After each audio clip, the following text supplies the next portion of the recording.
Green Cross, Gorbachev and Global Enviro Communism by Natalie Grant, published in The Resistor in 1998.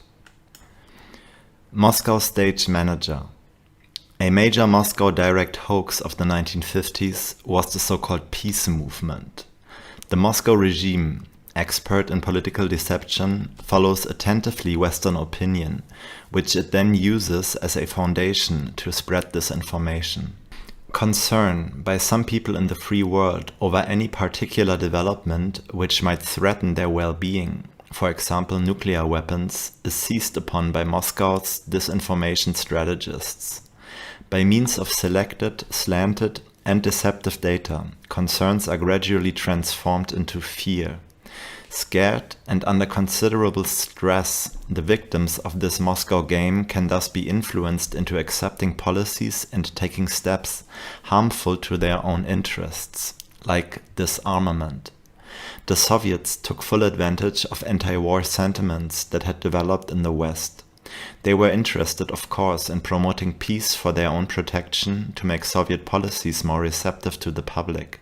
The main purpose of the peace movement, stage managed from Moscow since its inception, however, was to spread communist influence throughout the world.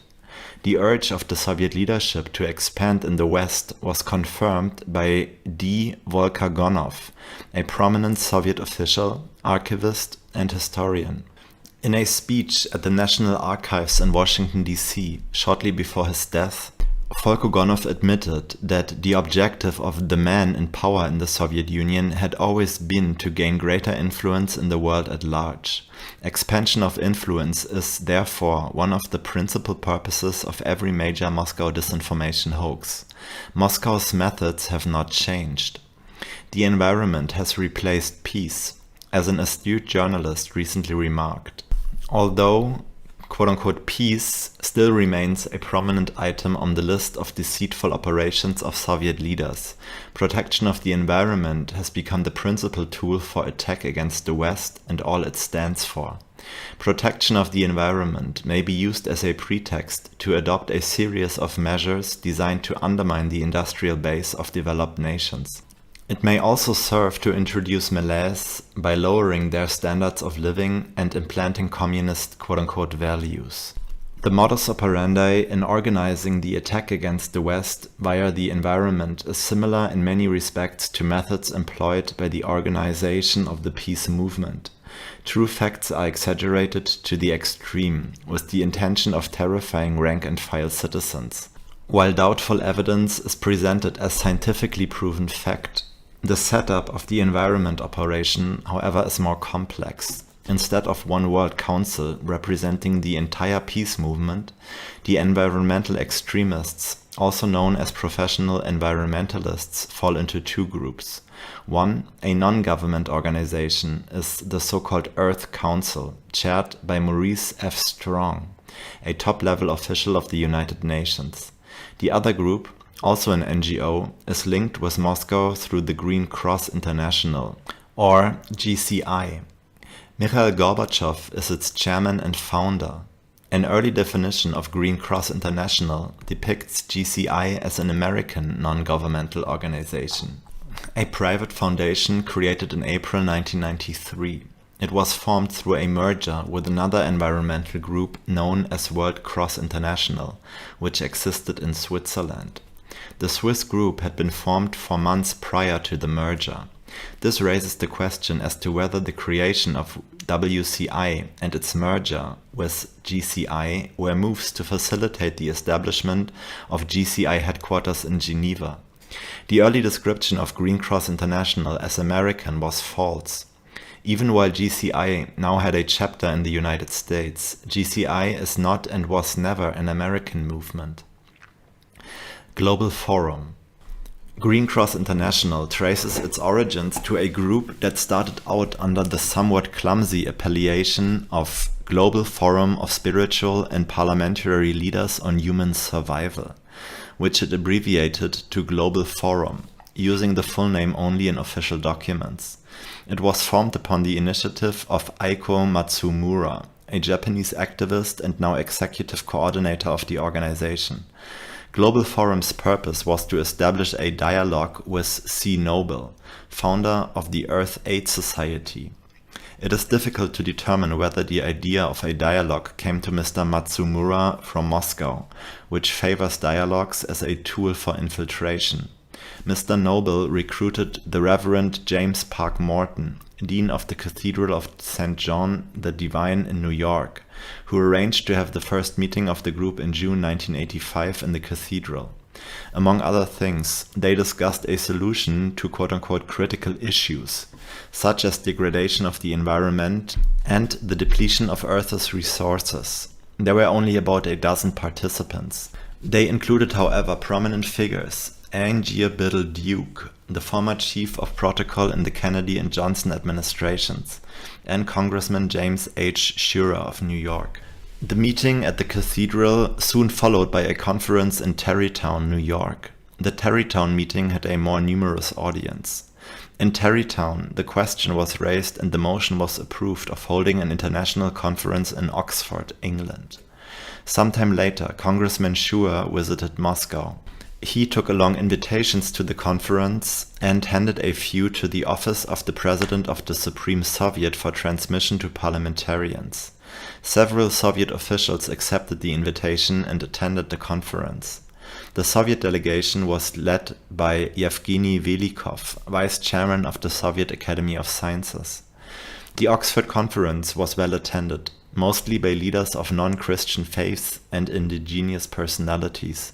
In addition, there were representatives from Britain, including the Archbishop of Canterbury and the Netherlands. Among the delegates were Chief Orrin R. Lyons and Mother Teresa. There were elections to the Council of Global Forum. Nominated to the council were a number of religious leaders from the non-Christian faith, as well as Yevgeny Velikov. During the proceedings, the GF leadership announced that their next international conference would take place in Moscow, Union of the Soviet Socialist Republics. Under the circumstances, one wonders whether the Global Forum received assistance from some powerful ally. The international conference in Oxford was a clever move on the part of a particular unknown and questionable group. With the Oxford Conference of 1987, the Global Forum entered the international arena. The big event, the Moscow Conference. The Moscow Conference met in January 1990, co-sponsored by the Supreme Soviet of the then USSR. The conference had the active support of the Academy of Sciences. All Soviet religious communities were called upon to ensure the cooperation of various religious communities. The speakers included the Secretary General of the United Nations and the President of the USSR. Senator Al Gore was also among the speakers. He had by then become a member of the Global Forum Council and had even contributed an article to the Shared Vision, the official publication of the Global Forum.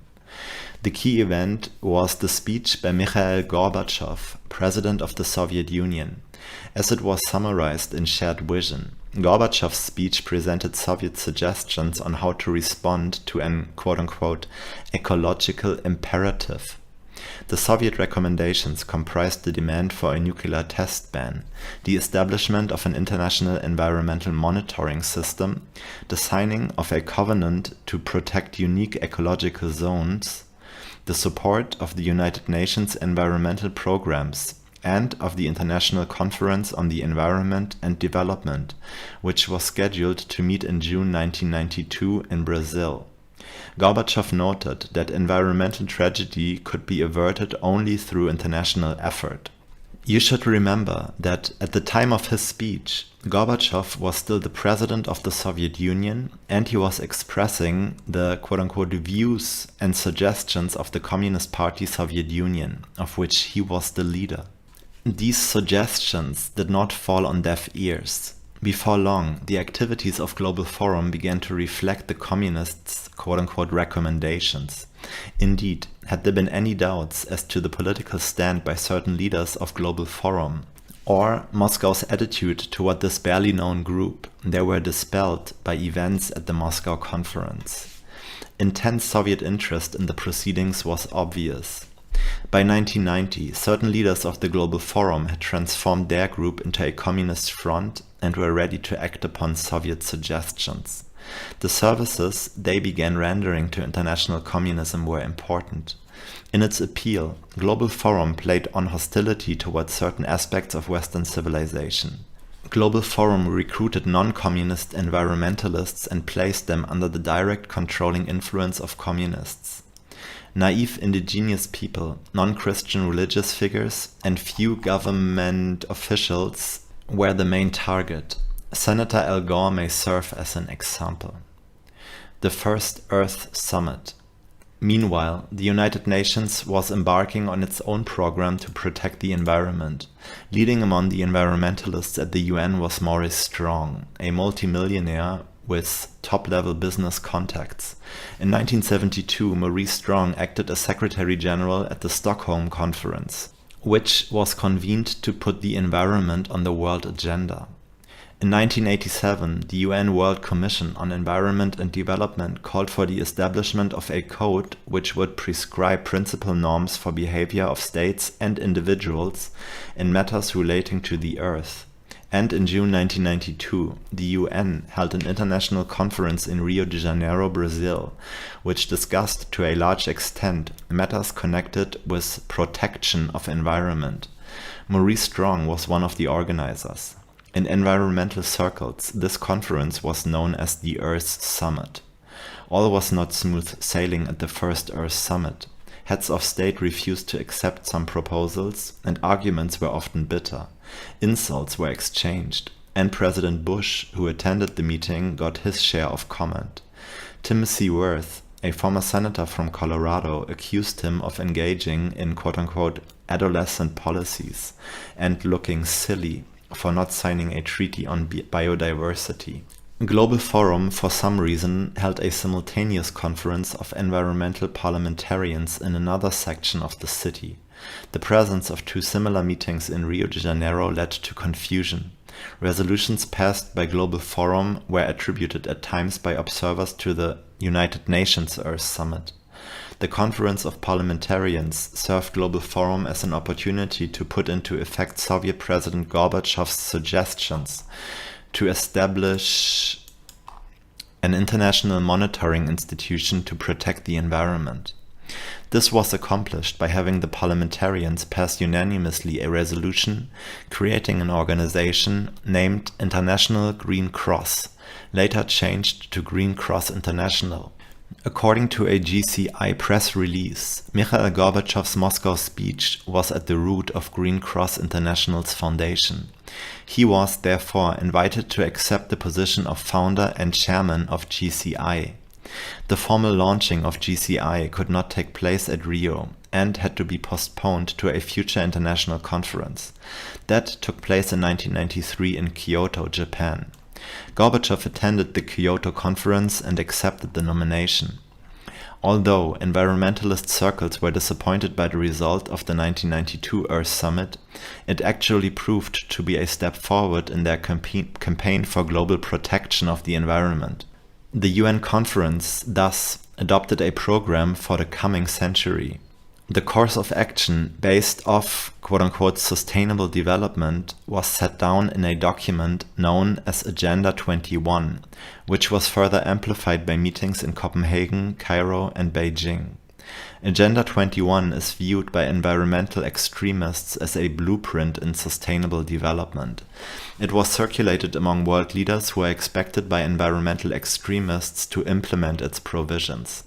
The document is divided into 40 chapters, some of which contain on their face what appears to be reasonable demands, until those demands are juxtaposed with other chapters, i.e. chapters on social justice that reflect adherence to blatantly communist doctrines. The Earth Council.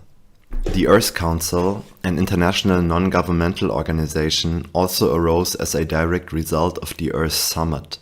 The probable creator of the Earth Council is its chairman, Maurice F. Strong. It states its mission to be the support and, quote, empowerment of people in building a more secure, equitable, and sustainable future, end quote. The Council therefore aims at strengthening the participation of quote-unquote equal rights groups, particularly women, indigenous people, and youth in its work.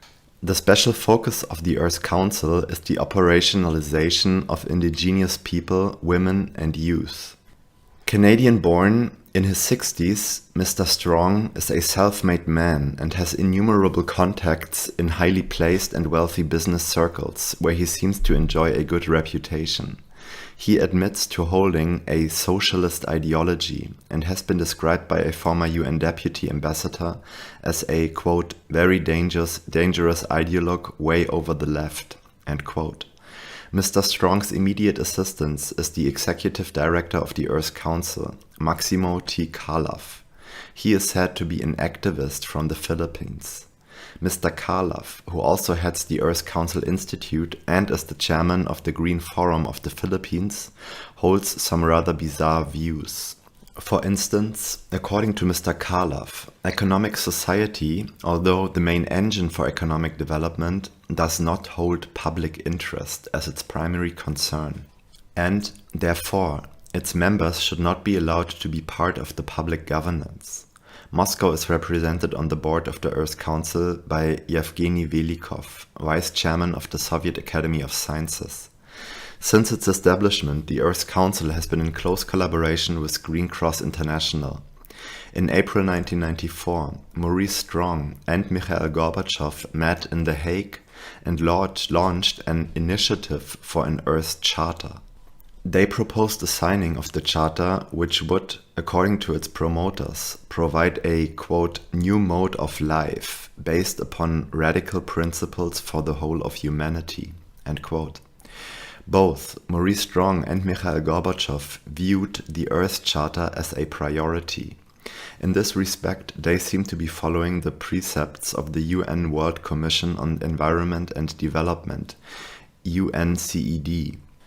Indeed, in 1987, UNCED had called for the formation of a charter which would prescribe quote-unquote norms for states and individuals to maintain life on Earth. In order to produce an quote-unquote ethical and moral set of imperatives, environmental extremists supported the idea of an Earth Charter plan to precede its acceptance by a worldwide consultation involving all sectors of society. To reach consensus in a world inhabited by people of totally opposite views is an impossible undertaking. Therefore, so-called consensus will be achieved by limiting consultation to individuals and NGOs, already favoring the Earth Charter. Green Cross International. The political line adopted by Green Cross International is that of Mikhail Gorbachev, founder and chairman of GCI, who appropriately is its mouthpiece. Of course, as a communist, Gorbachev and the Green Cross will want to install communist quote-unquote values. In its pronouncements, Green Cross usually calls for action but leaves untold the action it plans to take. Generalities permeate the statements of GCI and Gorbachev as well, relating to doctrine and activities. In discussing the aims of his enterprise, Gorbachev calls for a new civilization, asserting that neither democracy nor prayers to God can solve the alleged world crisis. What is a new civilization? He does not explain. Because civilization is usually understood to be cultural and technological development, the qualifying new requires interpretation that is, conveniently, not supplied. Gorbachev constantly demands a quote-unquote change of values, but never specifies the values he wants to change, or what should replace them. In its analysis of the Earth Charter, GCI also follows Gorbachev's lead. GCI laments that despite repeated efforts, the so-called international community has not yet been able to agree on an effective international treaty that would guarantee the quote-unquote rights of the Earth. With the creation of international law, a quote-unquote slow and tedious process, GCI suggests greater focusing on so-called soft law. Soft law refers to non-binding documents drawn up by special interest groups such as GCI or the Earth Council that establish quote-unquote norms hoping they will take on the force of law through customary practice. Majority rule and dissent are thereby circumvented. Green Cross International hopes, however, to persuade the government of each country to ratify the Earth Charter in time for its proclamation on the 1st of January 2000. The administrative director of Green Cross International is Andreas Eggenberg. He advocates integration of all sectors of society at every level in order to achieve quote-unquote constructive overall prevention of and response to disasters. In his opinion, this approach will stabilize the ecological and political quote-unquote situation of humanity. The top figure in Green Cross International remains Mikhail Gorbachev, admitted communist by training and conviction. The vice president of GCI is Daniel Goudevert, a Frenchman, self-made businessman who occupies prominent positions in the automotive world. He is a member of the Club of Rome and an advisor to the Director General of UNESCO. He also presides over the Economic Council of the Gorbachev Foundation. The United States chapter of Green Cross International was officially opened by Mikhail Gorbachev during his visit in October 1994, named Global Green USA. It maintains offices in several cities, including New York and Cleveland. It also has an office in Washington, D.C., where it is represented by one Paul Walker. The president of the American chapter is one Diane Meyer Simmons, whose slogan is "One World, One People." She apparently intends to use this motto to rally public and political leaders for action and support of Global Green USA. Global Green USA is directed by Hugh Locke, who in his first year of activity concentrated on a campaign against quote-unquote toxic military waste. Hugh Locke also seems interested in the production of documentary films devoted to leaders of the environmental movement. As are most of his colleagues, Hugh Locke is vague in his comments. It is therefore difficult to understand what he means when he too calls for the creation of a new civilization.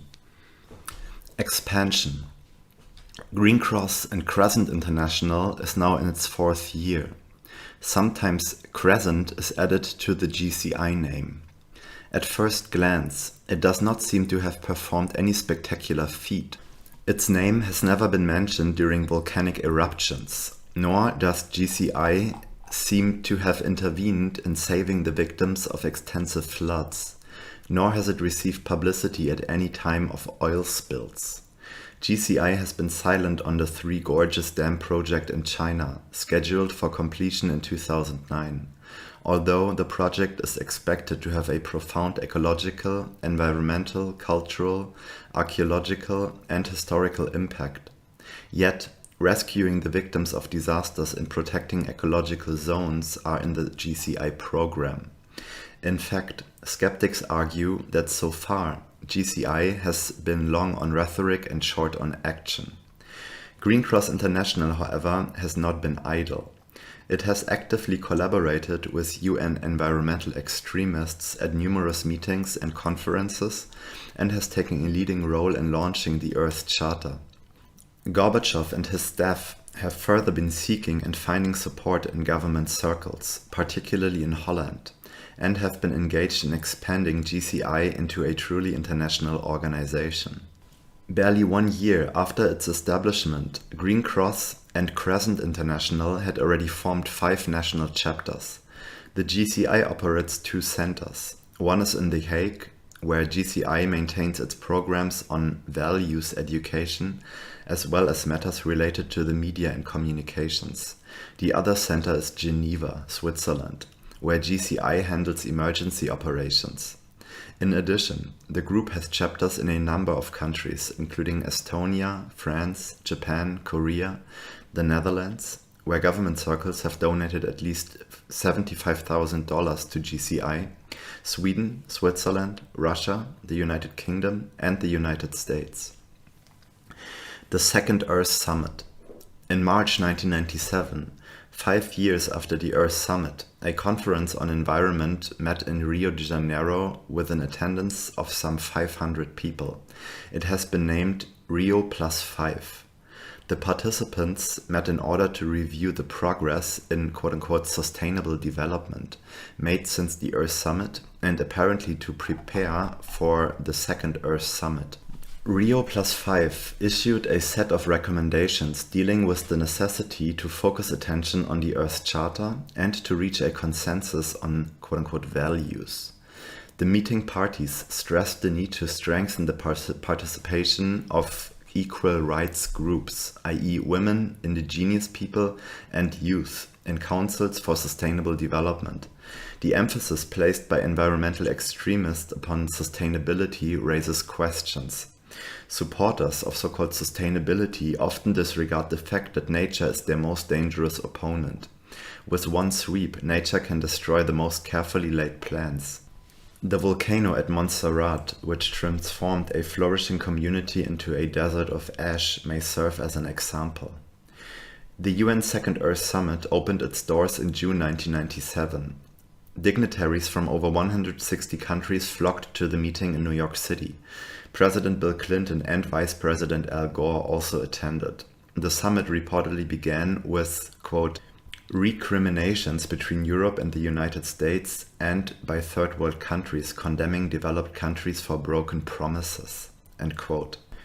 The main points in the discussion concerned aid to developing countries by the West, or rather by the United States. Another point dealt with the signing of a pact reducing greenhouse gases and their emission, a pact specifically designed to cripple what's left of American industry. This was presented to the conference in Kyoto, Japan in December 1997. Environmental extremists proclaimed their disappointment with the results of the Second Earth Summit. They failed to note, however, as did herbalist Charles K. Henley, that the environmental movement made progress by quote-unquote slow bits over the last 4 decades. Conclusion. Information available at the present time seems to show that the environmental extremists maintain contact with and are supported by Moscow. The so-called movement has all traits of a Soviet disinformation operation. Facts are exaggerated into a nightmarish picture of floods, scorched earth, disease and death. The target, the industrialized West, scared and confused by Moscow's sympathizers in quote-unquote science, academia, and the slavishly obedient establishment media, is influenced to accept measures and regulations harmful to the Western world. These are not only consequences of the action of the environmental extremist movement. It is promoting conflict, domestically and internationally. We can only marvel at the skill with which the 2 top leaders have proved able to introduce dissent and conflict into usually pacific circles. These 2 leaders, Maurice Strong and Mikhail Gorbachev, are men of considerable experience. They understand economic and politics. They are therefore fully aware of what they are doing. Strong has the power of the United Nations at his disposal. Gorbachev and able public relation men gained considerable influence in the period following his retirement from President of the USSR. They are consciously harming the United States. Who profits from the activities of these 2 men?